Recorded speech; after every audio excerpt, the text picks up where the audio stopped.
Hi friends, hello అందరికి నమస్కారం. Welcome to our channel Prasu Mohan వంటిల్లు. సో మరొక బ్లాగ్తో అయితే మీ ముందుకు వచ్చేసాను. సో నా బ్లాగ్స్ మీకు నచ్చినట్లయితే ప్లీజ్ లైక్ చేయండి, ఫ్రెండ్స్కి ఫార్వర్డ్ చేయండి, సబ్స్క్రైబ్ చేయడం మర్చిపోవద్దండి. సో ఇదైతే కనుక కార్తీక పౌర్ణమి రోజు నా పూజా విధానం అనమాట. సో ఇంట్లో పూజ చేసుకొని ఈవినింగ్ గుడికి వెళ్ళానని చెప్పాను కదా నిన్నటి బ్లాగు కంటిన్యూషన్ ఇదైతే కనుక. ఇంకా ఈ కార్తీక పౌర్ణమి అంటే అందరికీ తెలిసిందే, 365 ఒత్తులు అయితే వెలిగిస్తారు. సో ఎందుకంటే మనం ఇంట్లో ఎప్పుడైనా మిస్ అయిపోయి మనం పూజ చేయకపోవచ్చు, ఏదైనా కానీ ప్రాబ్లం వల్ల కానీ, లేదా ఎక్కడికైనా వెళ్తున్నాము సమస్య వల్ల ఏదో ఒకటి మనం ఇంట్లో అయితే దీపం పెట్టడం మర్చిపోతూ ఉంటాము, ప్లస్ చేయము కొన్ని రోజులు.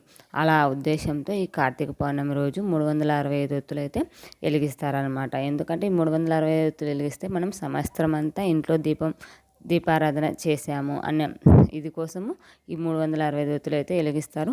అలాగే ఈ 365 ఒత్తులు వచ్చేసి మెయిన్లీ మన ఇంట్లో మగవాళ్ళతో వెలిగిస్తే ఆ ప్రతిఫలం అనేది మనకు దక్కుతుందంట అండి. ఎందుకంటే నేను చెప్తూనే ఉంటాను కదా, ఇంటి యజమాని చేస్తే కనుక మన కుటుంబం మొత్తానికి చెందుతుందంట. అదే మన ఆడవాళ్ళం చేస్తే కనుక పూజ అనేది మన ఆడవాళ్ళకు మాత్రమే ఆ ప్రతిఫలం అనేది వస్తుందంట. సో అందుకనేసి తెలియని వాళ్ళు ఉంటే ఖచ్చితంగా తెలుసుకొని మీ హస్బెండ్ వాళ్ళతో, ఇంట్లో పెద్దవాళ్ళు ఉంటారు కదా, వాళ్ళతో కానీ వెలిగిస్తే మనకైతే మంచిది. ఇంకా నేనైతే కనుక ఆ రోజు పూజకు కావాల్సిన సామాన్లు అన్నీ ఇక్కడి నుంచి ఇంట్లో నుంచి చూపించాను కదా లాస్ట్ బ్యాగ్లో, అన్నీ తీసుకొని పోయాను. ఇంకా 365 ఒత్తులు వచ్చేసి నేను ఒక బండిలు ప్లస్ మా వారితో కూడా వెలిగించుదామనేసి 2 బండిల్స్ అయితే 365 అనే 2 సెట్లు అయితే తీసుకెళ్ళాను.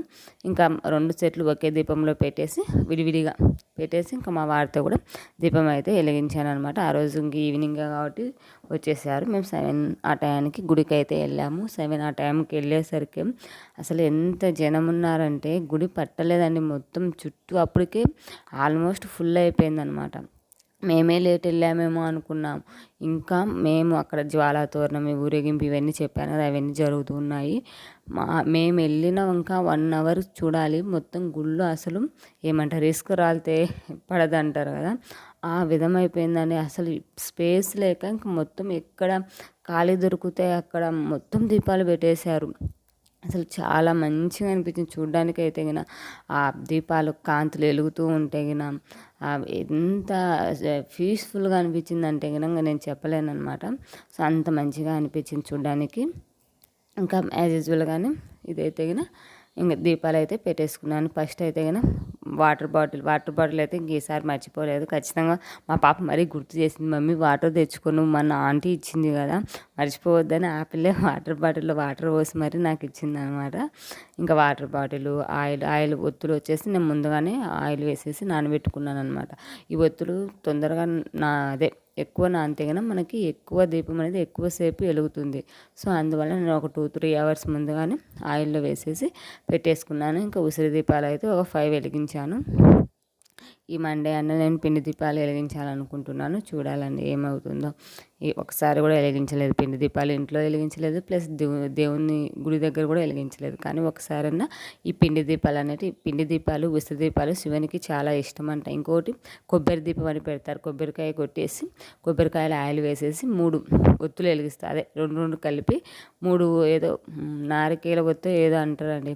ఇది నేను చూశాను, గుడిలో కూడా పెట్టి ఉన్నారు. నిన్న ఫస్ట్ మండే వెళ్ళాను కదా గుడికి, ఆ రోజు కూడా అక్కడ పెట్టి ఉన్నారనమాట. ఆంటీని అడిగితే చెప్పింది, చాలా మంచిదమ్మాయి, కార్తీక మాసంలో కొబ్బరి దీపము ప్లస్ ఉసిరి దీపం, పిండి దీపం.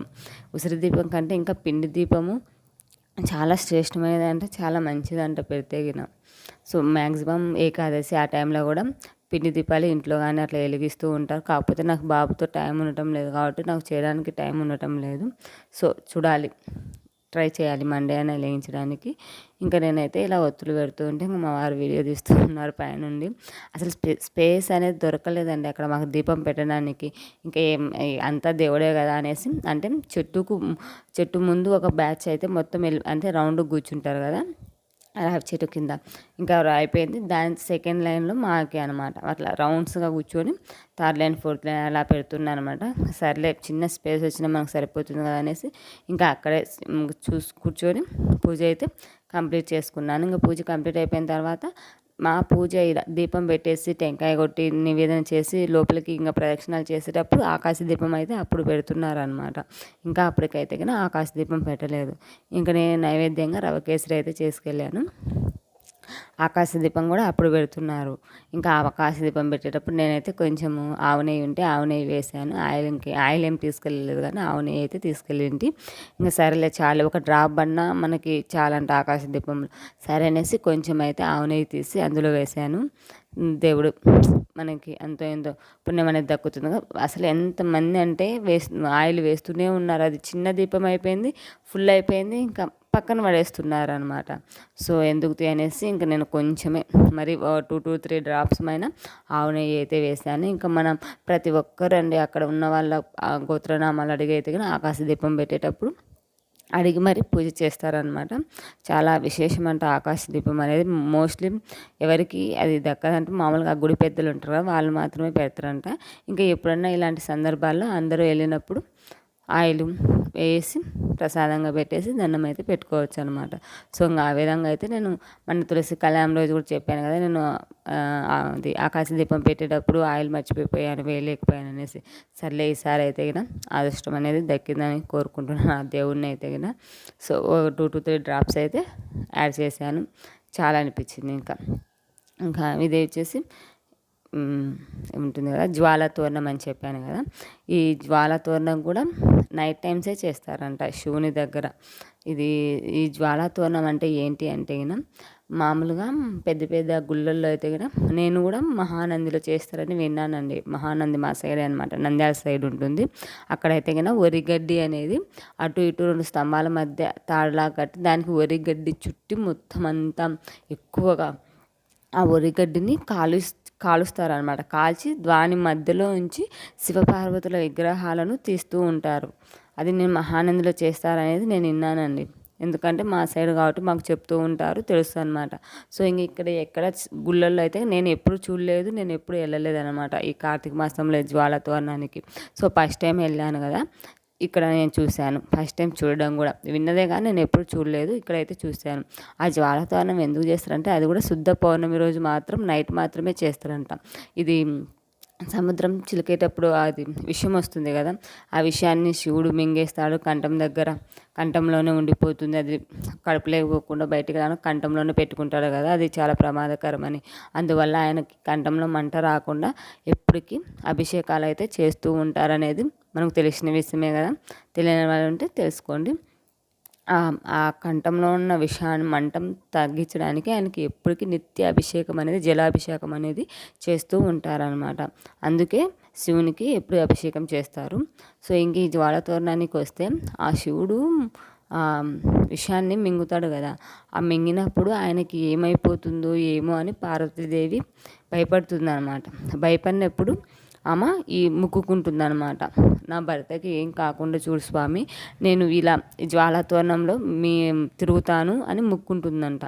సో ఇప్పుడు అగ్నిగుండాలు వాటిలో నడవడం అలాంటివి వింటూ ఉంటాం కదా, అలా ఇది కూడా ఆయన భర్తకి ఏం కాకుండా ఉండడానికి ఆ జ్వాల తోరణంలో భర్తతో పాటు అటు ఇటు తిరుగుతూ ఉందన్నమాట. అంటే ఆ మంటలో తిరగడం గ్రేటే కదా, ఆ మంట కాలి కింద కూడా పడుతుంది కదా.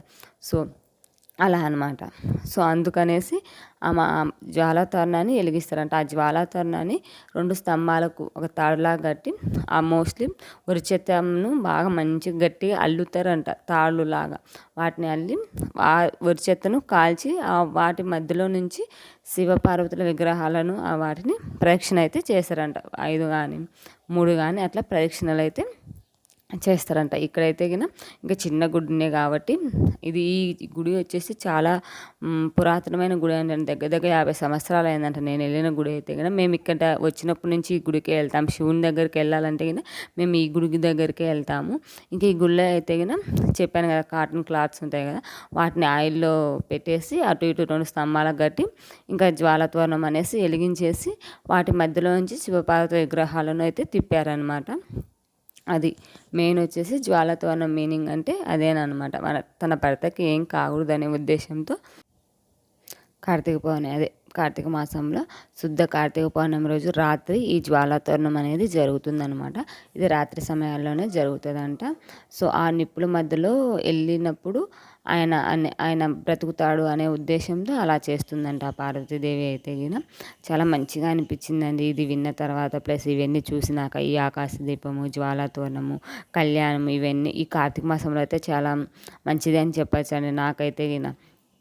సో ఇలా అయితే కనుక గుళ్ళో ఇంకా విగ్రహాలు ఊరేగింపు ఉంటుంది కదా, శంఖ ఆరాధనతో ప్లస్ డమరుకము, శివునికి శంఖము డమరుకము ఇవే కదా ఆయన ప్రీతికరము. శంఖం ఉంచుతూ ఇది డమరుకము ఇట్లా అంటూ ప్లస్ ఆ గుడి చుట్టూ అయితే కనుక 3 ప్రదక్షిణలు అయితే విగ్రహాలను చేయించారనమాట. ఇంకా ఊరేగింపు శివరాత్రి రోజు అయితే చేస్తారంట. ఈ కార్తీక మాసంలో అయితే కానీ ఇలా చేసి రాత్రి సమయంలో జ్వాలాతోరణాన్ని వెలిగిస్తారంట అండి. సో నాకైతే చాలా మంచిగా అనిపించింది. ఇంకా ఎవరైనా తెలియని వాళ్ళు ఉంటే తెలుసుకోండి. నా వీడియోస్ ఎలా ఉన్నాయి ఏంటి అనేది అయితే కనుక ఖచ్చితంగా కామెంట్ చేయడం మర్చిపోవద్దు. సబ్స్క్రైబ్ చేసుకోండి. నాకు తెలిసిన ఇన్ఫర్మేషన్ ఏ విధైనా కానీ నేనైతే మీతో షేర్ చేసుకుంటాను. సో ఇది జ్వాలాతోరణం అంటే ఇలా వెలిగిస్తారనమాట. చూసేయండి. చాలా మంచిగా అనిపించిందండి. ఇంకా ఆ జ్వాలాతోరణం వెలిగించినప్పుడు అయితే అందరూ ఇంకా ఏమంటారు పరిగెడుతున్నారనమాట దాని చుట్టూ తిరగడానికి. ఇంకా నాకు బాబు ఉన్నాడనేసి నేనైతే వెళ్ళలేదు. తర్వాత కొంచెం ఆ మంటలు తగ్గిన తర్వాత వెళ్ళి అయితే గిన ఒక 3 రౌండ్స్ వేసి ఇంకా ఆ జ్వాలాతోరణం నుంచి కింద పడింది ఉంటుంది కదా మసి బొట్టులాగా, అది తెచ్చి అయితే అందరికి బొట్టులాగా పెట్టేశాను అనమాట. సో మా బాబు అప్పటికే ఉండలేదనమాట. టైం అప్పటికే 8 ఆ టైం అయిపోయింది. ఇంకా అనేసి మేమైతే అది చూసేసుకొని ఇంకా వచ్చేసామన్నమాట. చూసారు కదా మేము వెళ్ళేసరికి రష్గా ఉండిందంటే మేము వచ్చేసేటప్పుడు ఇంకా ఎంత ఫుల్గా అయిపోయిందో చూడండి. సో ఎంతమంది కార్తీక మాసంలో దీపాలు వెలిగించారు ఏంటి అని ఖచ్చితంగా కామెంట్ చేయడం మర్చిపోవద్దండి. కామెంట్ చేయండి. మన ఛానల్ సబ్స్క్రైబ్ చేయండి. ప్రసు మోహన్ వంటిలో సబ్స్క్రైబ్ మీద క్లిక్ చేస్తే ఆల్ అనే ఆప్షన్ వస్తుంది. ఆల్ మీద క్లిక్ చేస్తే నేను పెట్టగానే నోటిఫికేషన్స్ అయితే వస్తాయి అన్నమాట. సో ఫ్రెండ్స్ ఇదే ఇవాళ వీడియో అయితే కనుక మరొక వీడియోతో మళ్ళీ కలుసుకుందాము. అంతవరకు బై బై, టేక్ కేర్.